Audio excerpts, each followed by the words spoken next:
मला पहिली लाकूड तोडीची गोष्ट सर्वांना माहित असते, माहिती आहे ना? ती नाही पण जरा वेगळी. एक कोण असतं बघा, लाकूड तोडे असतो. त्याला लाकूड तोडे माहिती ना? आणि लाकूड तोडे असतो बघा, तो रोज जंगलात लाकडं तोडण्यासाठी जात असतो. येते लक्षात? अरे मकसद बोलायचं नाही का? लाकूड तोडा काय करत असतो, रोज जो काय तो बघा लाकूड तोडण्यासाठी जंगलात जात असतो. जंगलात जात असताना बघा 1-2-3 दिवस गेल्यानंतर खूप सारं त्याचं कामच ते असतं, लाकूड तोडणे आणि ते विकणे, बरोबर आहे, जगण्यासाठी वगैरे हे त्याचं काम असतं.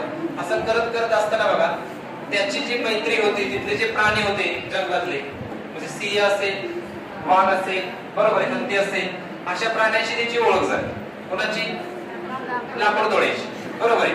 असं करत असं त्यांची मैत्री एवढी घट्ट झाली, खूप चांगली घट्ट मैत्री झाल्यामुळे काय बघा ते जे प्राणी होते ते लाकूड तोडायला मदत करायचे, लाकडं तोडण्यासाठी, परत उचलून देण्यासाठी, सर्व गोष्टीसाठी ते मदत करायचे.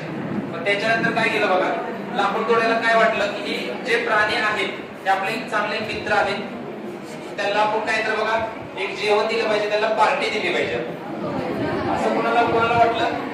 लाकूड तोडायला वाटलं. आता लाकूड तोडायचं ते आपला आला घरी, त्याच्या बायकोला सांगितलं त्यानं की माझे मित्र येणार आहेत जंगलातून, आणि ते त्यांना काय करायचं तर पार्टी द्यायची आपल्याला, जेवण बिवण मस्त पंचपक्वान्न बनव, येते लक्षात? व्हेज नॉन व्हेज काय असेल त्यांना, आणि जेवण वगैरे बनवलं आणि तिने त्याच्या मित्रांना इन्व्हिटेशन दिलं की माझ्या घरी जेवायला आहे, येते लक्षात? आता घरी जेवायला आल्यानंतर तो त्याच्या मित्राला सांगितलं की त्याचा एक दिवस ठरला की ह्या दिवशी माझ्या घरी जेवायला आहे. त्या ठरल्याप्रमाणे तो त्याला आपल्या प्राण्याला सांगितलं, प्राणी आले, आणि प्राणी आले तसे त्याच्या ज्या बायकोनं बघितलं, त्याची बायको त्याला परस्पर इकडे सेकंड साईडला घेतला आणि ती बोलली की असले तुझे मित्र आहेत की जंगली रानटी, म्हणजे त्यांच्याविषयी खूप वाईट बोलली ती. कोणाविषयी?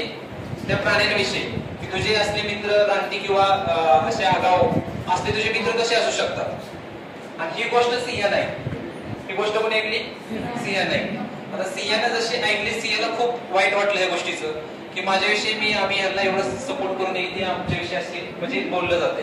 ही गोष्ट सिंहाला जसं समजली तसं तो न काही बोलता तिथून त्याच्या घरातून कुठे गेला बघा, जंगलात गेला. आता जंगलात गेल्यानंतर परत ते ही गोष्ट त्या लाकूड तोडल्याला लक्षात आले की हा तो आपल्याविषयी रागात आहे, म्हणजे सगळे प्राणी निघून गेले सिंहाबरोबर. आणि त्याच्यानंतर तो लाकूड तोडायला जंगलात परत दुसऱ्या दिवशी गेला, दोघांची गाठ पडली.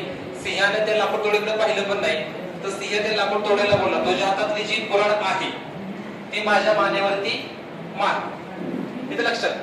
हे असं कोण बोललं? सिंह. कुणाला? लाकूड तोडायला. पण काय सिंह काय बोलला, जर तू मारली नाहीस तर मी तुला मारेन. सिंह कुणाला बोलला? लाकूड तोडायला बोलला. पण लाकूड तोडायला काय केली, ती कुऱ्हाड घेतली आणि सिंहाच्या मानेवरती मारली. कोणाच्या मानेवरती मारली? सिंहाच्या.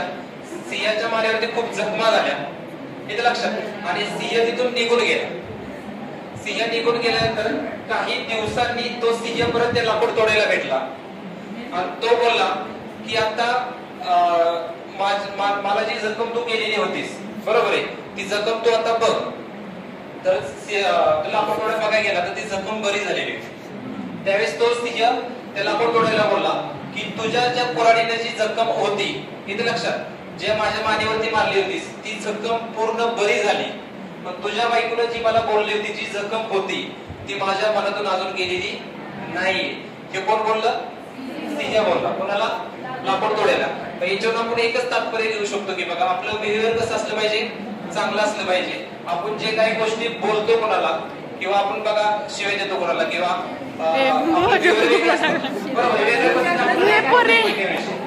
आपण एक वेळेस कुणाच्या कानाखाली मारली, बरोबर आहे, ती एक वेळ विसरली जाईल.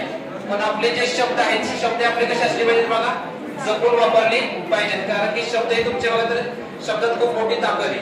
म्हणून आपलं जे बिहेवियर आहे ते कसं असलं पाहिजे, चांगलं असणं गरजेचं आहे. त्याच्यातून आपलं काय तर हे तात्पर्य घ्यायचं. चालेल, आपण गुड नाईट.